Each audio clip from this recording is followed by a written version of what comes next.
नहीं हुण असी वार्निंग देण नहीं आए, हुण असी जुर्माने कराना है ते नेक्स्ट तुहाडी जुर्माने के बाद भी कोई वायलेशन हुई दुकान फिर सील होनी है। ठीक है, ठीक है, ये तो अंदर मैंने रखवाना है अभी।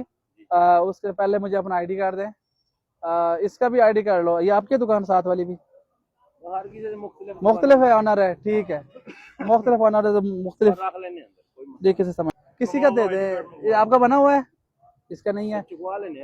हाँ, किसी का लें, आईडी कार्ड मंगवाएं। ये सारा सामान भी हमने अंदर करवाना है और जुर्माना भी करना है आपको।